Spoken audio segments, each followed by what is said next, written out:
Hi, this is Gary Williams with some more Cabaret Secrets quick tips for you. Today, I want to talk to you about loving your musicians, respecting the band that you work with. Now, to me, this seems pretty obvious, but I know it's not obvious to people because I see and hear about cases of singers that come on to, particularly on cruise ships where I work a lot, and they seem to think that they're much more important, much better than the band, that the band are just there at their convenience to do what they're told, or that the band don't really sort of matter. They've just got to do their job and make the singer look fabulous.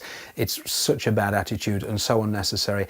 I consider the band to be a completely integral part of my act. I cannot do it without them. I need them on side. Not only do I need them to play great and look great, I want them to actually enjoy the show. I want them to feel engaged with it. Of course, the more professional a band is, the more they're going to look as if they're enjoying it, even though they've heard it 20 times already. But I want them to have a good time, and I want them to feel comfortable. I want them to feel relaxed. So with that in mind, when I get on a cruise ship, before, maybe a day or two before I perform, I will find out the names of the musicians, and I will try and memorize the names of all the band members, even if I'm not going to credit them during the show, just so that when I meet them, I can go onto the stage and shake their hand and say hi and call them by their name, and that instantly sort of takes them by surprise, and it instantly just shows that you care a little bit about the band.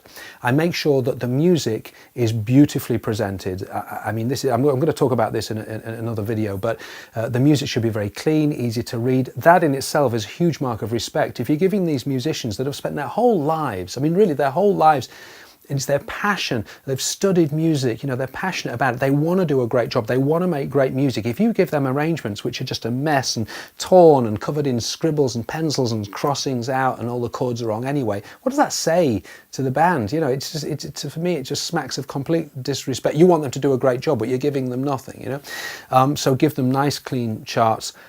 Defer to the musical director. Make sure you introduce yourself to the musical director in advance. Have a little chat to them.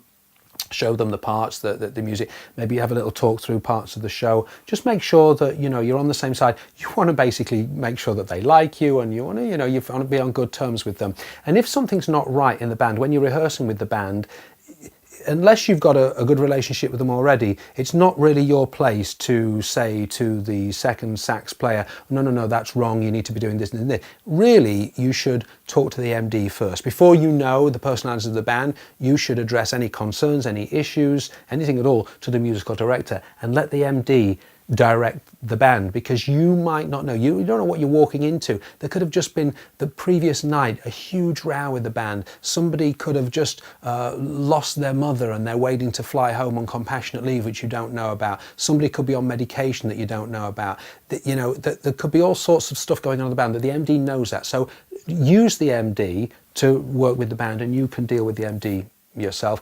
Be prepared. When you give the music to the band, make sure it's all in the right order, it's nicely presented, running orders, everything that they need. If there are any technical things that you need for the show, like if you are going to have one of them come forward and play a solo and they need a clip-on microphone, make sure you've told the technical team that in advance so that the band aren't sitting around waiting.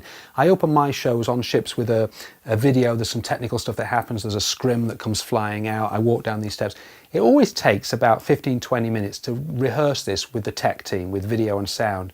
So I make a big effort to try and get the techs there 15-20 minutes before the band that get there, because it's such a disrespectful thing to have the band sitting on the stand and for them to be sitting waiting for 15 minutes while I'm prattling around with the tech team and they're just sitting there not playing anything. We've asked them to get there on a certain time, and we want to respect that and have them playing notes pretty much on time, so they would get the rehearsal out of the way nice and quickly. There's no wasted time. They can go and relax before they have to pay the show. So love your musicians, respect them.